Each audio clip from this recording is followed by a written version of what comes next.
Assalamualaikum teman-teman hebat. Semoga teman-teman dalam keadaan sehat, bahagia, dan selalu semangat.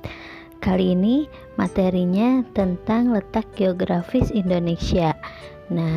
Dan memahami negara maritim. Apa itu negara maritim? Yuk kita simak materinya. Menurut letak geografisnya, Indonesia berada di antara dua benua dan dua samudra. Indonesia dikatakan juga sebagai negara maritim. Kenapa dikatakan sebagai negara maritim? Kita pahami dulu nih teman-teman. Negara maritim adalah suatu negara yang memiliki perairan yang luas dan mempunyai pulau yang banyak. Wilayah laut yang luas telah diakui secara internasional sebagai negara maritim. Kenapa Indonesia bisa dikatakan negara maritim? Karena Indonesia itu mempunyai wilayah laut yang luas. Ini juga diakui secara internasional sebagai negara maritim yang ditetapkan pada UNCLOS pada 1982. Diberi kewenangan untuk memanfaatkan potensi sumber daya lautnya yang luas. Di Indonesia adalah negara yang terdiri dari beribu-ribu pulau dengan kondisi geografis yang berbeda.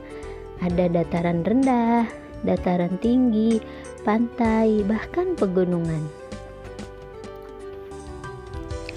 Daerah-daerah yang didiami itu tentu saja ikut mempengaruhi kehidupan sosial mereka dan budaya masyarakatnya.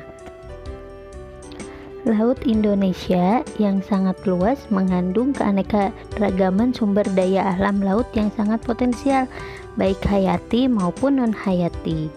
Sumber daya alam laut tersebut antara lain seperti ikan, terumbu karang, dengan kekayaan biologi yang bernilai ekonomi tinggi, wisata bahari, sumber energi minyak dan gas bumi, bahan mineral, dan juga media transportasi antar pulau. Semua potensi alam tersebut tersedia dan jumlahnya sangat besar di wilayah seluruh Indonesia.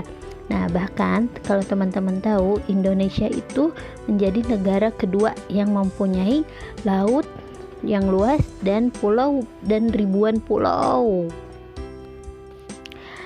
Besarnya peluang ekonomi dari pemanfaatan potensi sumber daya laut yang sedemikian besar itu tentunya dapat memberikan kontribusi bagi kehidupan ekonomi masyarakat Indonesia. Potensi ekonomi apa yang bisa kita manfaatkan? Salah satunya teman-teman, potensi ekonomi akan membuka lapangan pekerjaan dan berbagai macam profesi seperti nelayan, petambak garam, petambak udang, pengusaha ikan asin, pengusaha kerupuk ikan, dan lain-lain. Masih banyak ya teman-teman. Alhamdulillah Indonesia termasuk salah satu negara maritim. Kenapa bisa dikatakan negara maritim? Kita ulangi lagi ya. Karena Indonesia mempunyai laut yang luas dan punya ribuan pulau. Masya Allah, Alhamdulillah, Subhanallah. Teman-teman, tapi ada dampaknya dari sebagai negara maritim juga. Salah satunya itu negara kita ini yang pertama, berkomunikasi dan interaksi antar penduduk menjadi lebih mudah dampaknya. Jadinya antar warga Indonesia dan negara warga asing lebih mudah untuk komunikasinya, didukungnya karena ada kemajuan teknologi. Dampak yang kedua yaitu terjadinya pembauran bercampur-campur dan peleburan nilai-nilai antar pulau dan antar negara. Yang ketiga, munculnya perkampungan-perkampungan etnis tertentu. Kalau teman-teman lihat di daerah sekitar pesisir pantai pasti ada seperti pecinaan dan kampung Arab. Itu contohnya ya teman-teman. Yang keempat, terjadinya perubahan perilaku masyarakat. karena pengaruhnya perilaku dari pulau, pola dan nilai perilaku dari pulau, daerah maupun negara lain. Nah, dampak yang kelima yaitu terjadinya perpindahan ilmu, pengetahuan, dan teknologi. Oke, setelah tadi kita bahas, nah ternyata negara Indonesia sebagai negara yang maritim mempunyai dampak positif dan negatifnya ya teman-teman ya. Nah, salah satu dampak positifnya adalah memiliki keberagaman potensi alam dan hasilnya. Wah, banyak sekali ya hasilnya ya yang teman-teman makan setiap hari, ikan, banyak ya. Nah, terus teman-teman tahu dampak negatifnya? Nah, salah satunya nih, tidak meratanya potensi alam dan sumber daya manusia.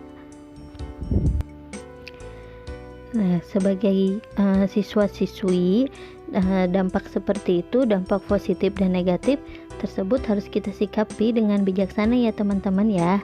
Intinya refleksinya adalah kita harus tetap bersyukur sama Allah, karena Allah menciptakan ciptaannya laut, ada ikan, keindahan alam, luar biasa ya teman-teman ya.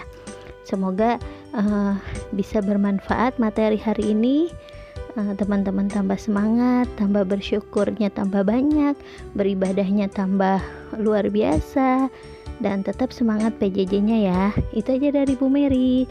Sekian dan terima kasih teman-teman. Wassalamualaikum warahmatullahi wabarakatuh.